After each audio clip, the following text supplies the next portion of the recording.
Buenas noches, nuestro grupo va a abordar el capítulo número 5 que se titula La realización de lo moral. En primer lugar, la palabra moral etimológicamente proviene del latín mos, more, moralis, que significa costumbres y hábitos.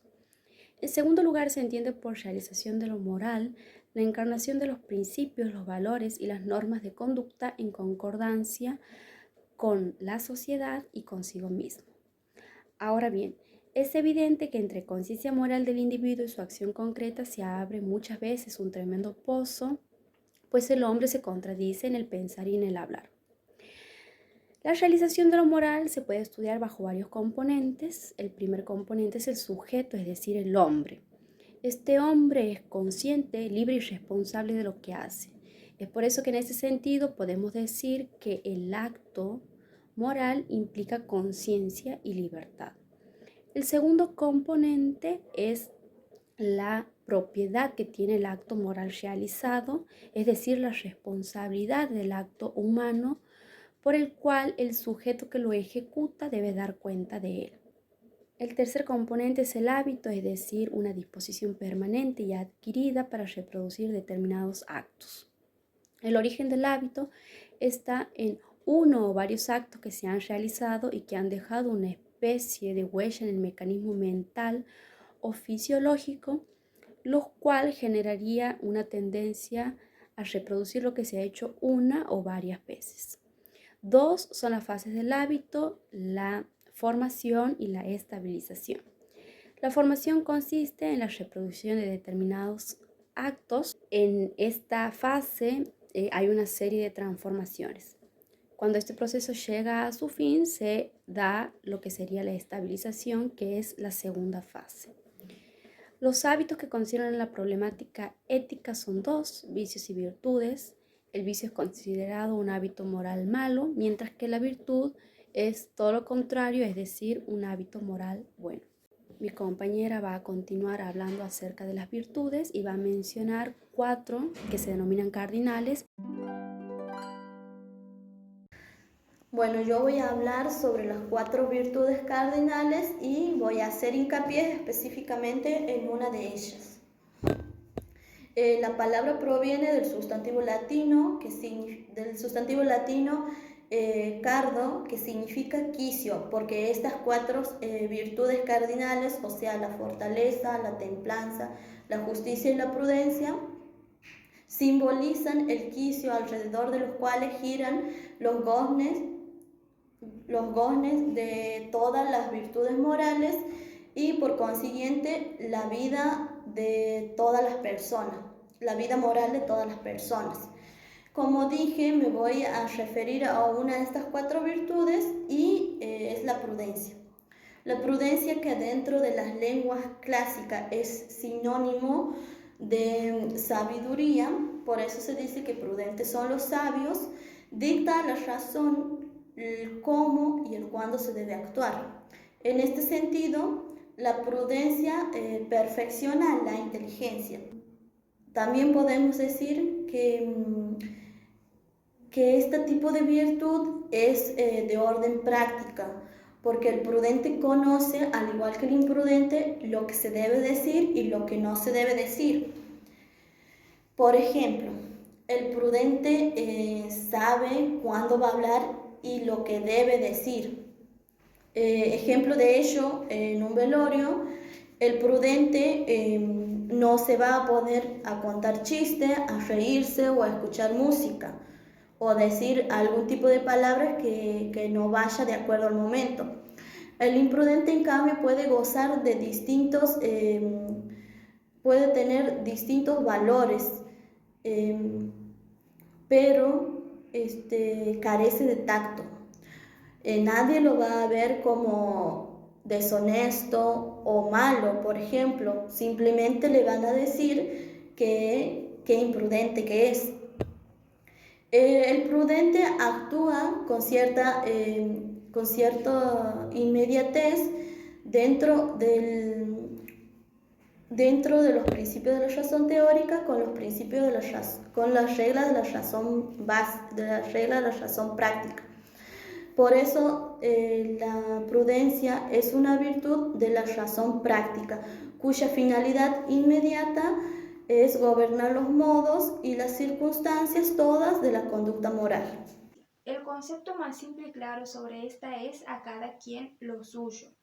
Esta noción nace de la necesidad de mantener la armonía entre los participantes de una determinada sociedad, por lo que justicia viene a ser un conjunto de pautas y criterios que establecen un marco adecuado para las relaciones entre las personas e instituciones, prohibiendo y permitiendo acciones específicas en la interacción de estos.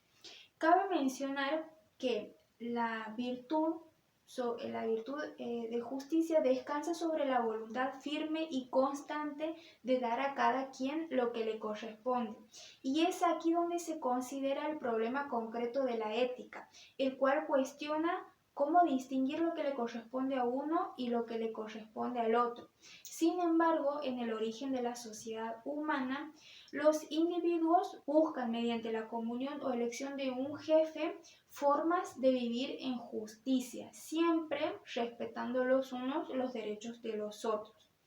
Bien, esta noción se divide en dos. Tenemos por un lado la justicia general y por otro la justicia particular.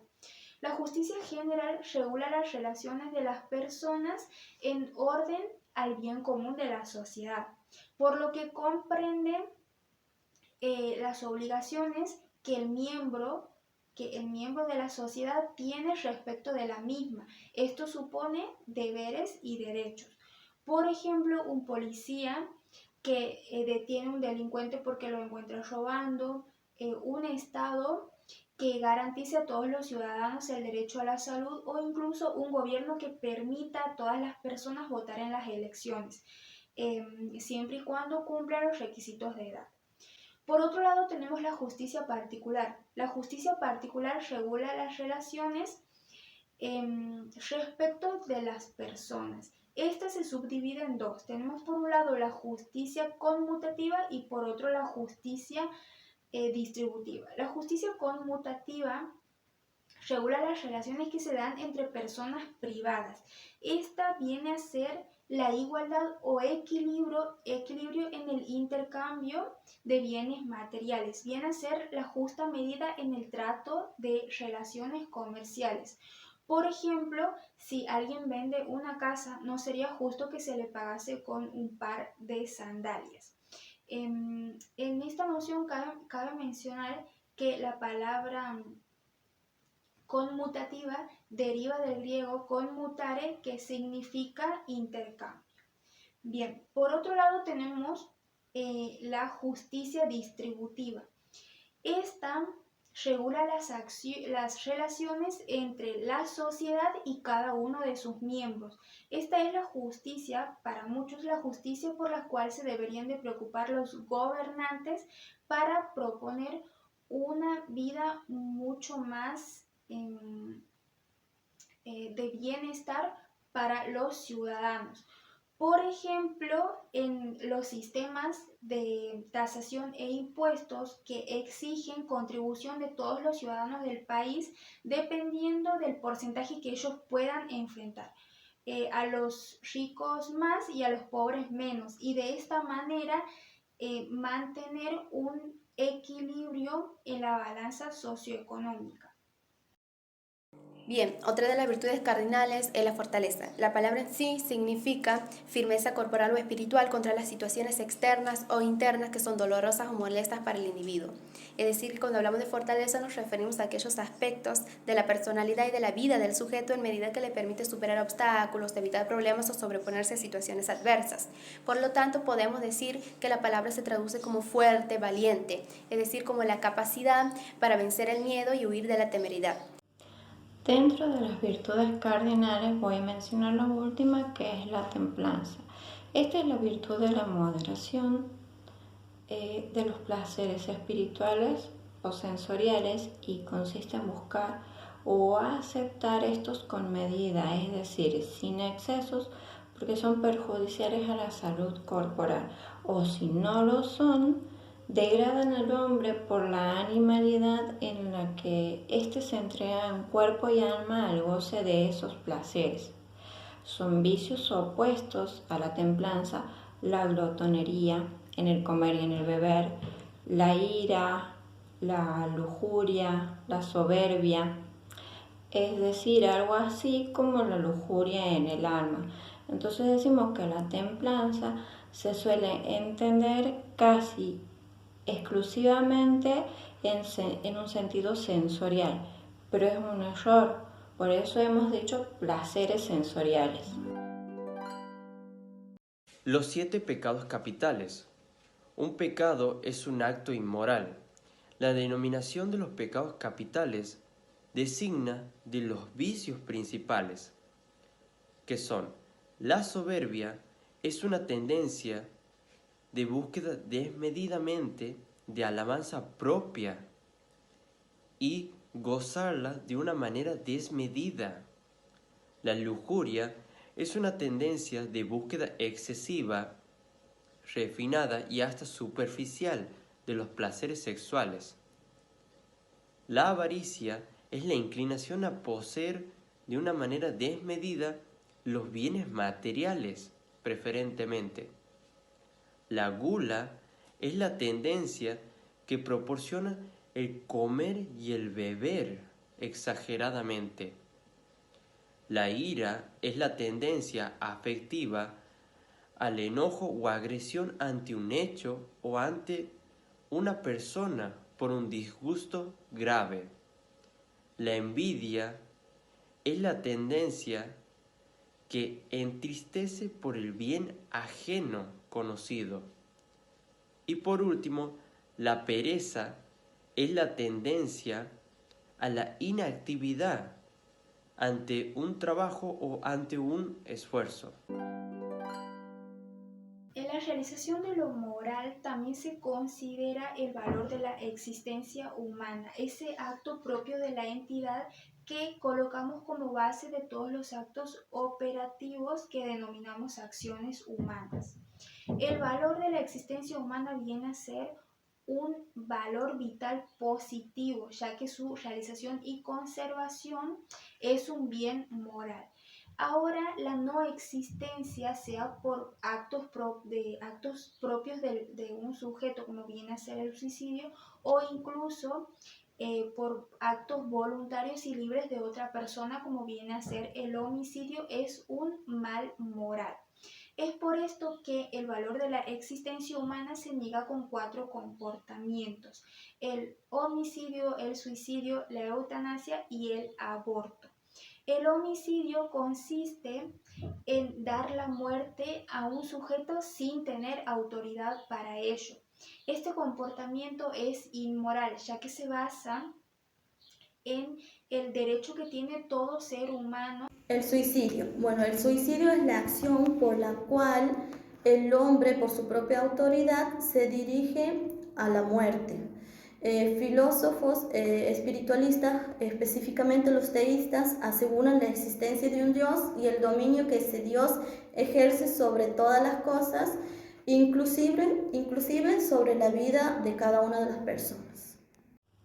El tercer comportamiento al que se niega el valor de la existencia humana se denomina eutanasia y consiste en procurar en otra persona o en sí mismo la muerte indolora mediante drogas que aceleran el proceso biológico.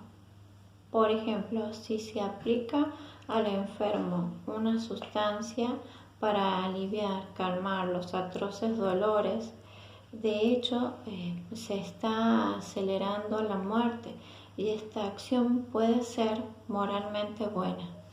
El cuarto comportamiento al que se niega el valor de la existencia humana se denomina aborto. El aborto viene a ser la interrupción del embarazo antes de la viabilidad del feto, es decir, la muerte del producto de la concepción antes de las 22 semanas de vida dentro del útero. En esta perspectiva, el aborto es considerado como un auténtico homicidio, sin que valgan para el caso algunas excepciones que citan algunos códigos penales. El nuestro, por ejemplo, establece que el aborto realizado por un médico diplomado con el consentimiento de la mujer embarazada no es punible si se trata de una violación. Para concluir, podemos decir que, en consecuencia, la ética, con su análisis profundo, permite la plena conciencia de la realización de lo moral. Los actos humanos dan lugar a múltiples consecuencias de carácter positivo o negativo. Su repetición constante genera hábitos que pueden constituirse en virtudes o vicios. El primero de estos hábitos generará en la persona satisfacción, equilibrio físico y mental y necesidad por preservar la existencia humana. Por otro lado, los vicios, directa o indirectamente, anulan la posibilidad de una vida óptima, porque generan problemas constantes, desequilibrios y un vacío que se intenta llenar con los distintos pecados.